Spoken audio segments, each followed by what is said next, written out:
अब मैं आज इस सदन में जन लोकपाल बिल को इंट्रोड्यूस नहीं होने दिया। इस सदन में इंट्रोडक्शन को हटा दिया गया। ये कहा जा रहा है कि हम लोगों ने असंवैधानिक काम किया है। ये कहा जा रहा है कि हम लोगों ने संविधान के खिलाफ काम किया है। ये कहा जा रहा है कि हमें केंद्र सरकार की परमिशन लेने की जरूरत थी। आप उनको सुन लीजिए। मैं ये सारा संविधान पढ़ा, लवली जी। इस संविधान में कहीं नहीं लिखा कि हमें केंद्र सरकार से परमिशन लेने की जरूरत है। 239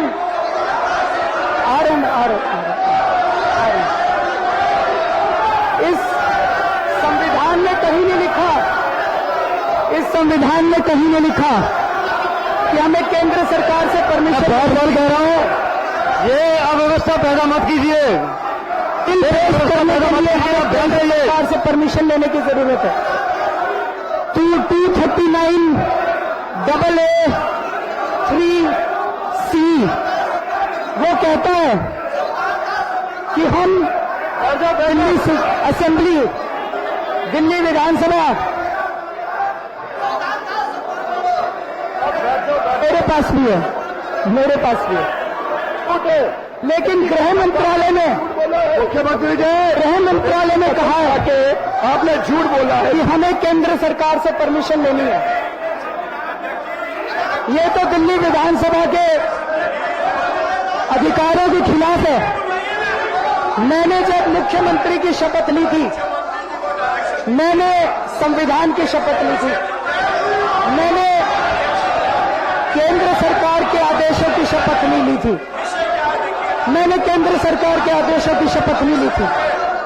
इस संविधान के लिए मैं अपनी जान तक देने के लिए तैयार हूं, लेकिन केंद्र सरकार के आदेशों को, केंद्र सरकार के गैर संवैधानिक आदेश को मैं नहीं मानूंगा। बीजेपी और कांग्रेस दोनों को पता है कि अगर हमने केंद्र सरकार ने यह कानून भेज दिया तो वो कभी अप्रूवल नहीं देने वाले। इसलिए ये दोनों इकट्ठे हो गए और इन दोनों ने इस बिल को आज प्रस्तुत नहीं होने दिया। और ये दोनों इकट्ठे नहीं होते, इसका सबसे बड़ा कारण है कि 3 दिन पहले दिल्ली सरकार ने मुकेश अंबानी के खिलाफ एफआईआर दर्ज की है। मुकेश अंबानी बीजेपी और कांग्रेस दोनों को चंदा देते हैं। मुकेश अंबानी इन दोनों पार्टियों के पीछे है, इसलिए ये दोनों इकट्ठे हो गए हैं। अगर हम लोग मुकेश अंबानी के खिलाफ एफआईआर दर्ज नहीं करते तब ये नहीं होता, तब ये दोनों इकट्ठे नहीं होते, तब ये हाउस के अंदर तमाशा नहीं होता। विषय पर बुलवाइए, चुनाव के हाथ में है। आप बैठो, विषय पर बुलवाइए। संविधान की दुहाई है। इस सदन के अंदर मैच फिक्सिंग चल रही थी। इस सदन के अंदर कोई अपोजिशन नहीं था 20 साल से। बीजेपी और कांग्रेस मिले हुए थे। इन दोनों ने मिलकर दिल्ली की जनता को लूटा। जब दिल्ली की जनता में त्राही त्राही मच गई तो दिल्ली की जनता ने आवाज उठाई और आज उस दिल्ली की जनता पोल खुल चुकी है। लोग निकल के आए हैं, जनता के सामने पोल खुल चुकी है, इसलिए इन दोनों के सिंहासन दौड़ने लग गए।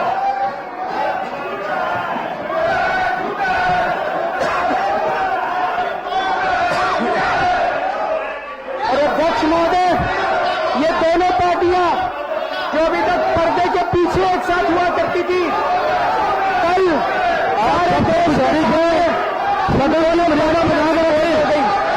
इन दोनों पार्टियों सामने आ गया। अब ये कह रहे हैं कि हम लोग गैर संवैधानिक, हम कहते हैं भ्रष्टाचार दूर करना चाहते हैं। ये कहते हैं नहीं, भ्रष्टाचार दूर करना गैर संवैधानिक है। हम कहते हैं कि हम लोग अंबानी के खिलाफ एफआईआर दर्ज करेंगे।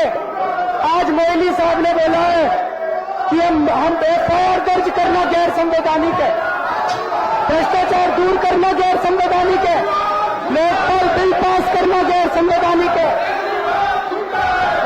जब आम आदमी पार्टी बनी थी तो हमने कहा था कि ये आंदोलन सड़क से संसद तक जाएगा, हम सड़क पे भी आंदोलन करेंगे, हम संसद में भी आंदोलन करेंगे। आज इस दिल्ली विधानसभा की दीवारें उस आंदोलन से गूंज रही है। आज इस दिल्ली विधानसभा के अंदर आजादी की और एक नई लहर दौड़ आई है।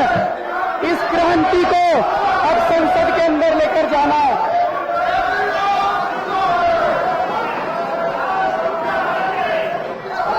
अध्यक्ष महोदय, हमारी सरकार रहे ना रहे, आप लोग बहुत हम यहाँ सरकार बचाने के लिए आप नहीं बोले आए थे हैं। वो सुन रहे थे। हम यहाँ देश को बचाने के लिए आए हैं, भ्रष्टाचार को दूर करने के लिए।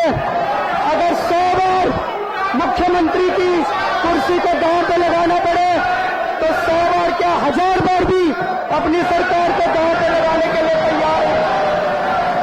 और मुख्यमंत्री की कुर्सी को क्या अगर अपनी जान देश के लिए देनी पड़े तो मैं अपने आप को बहुत सौभाग्यशाली समझूंगा। मुझे लगता है कि ये आखिरी हमारा सेशन है। आपका बहुत बहुत शुक्रिया।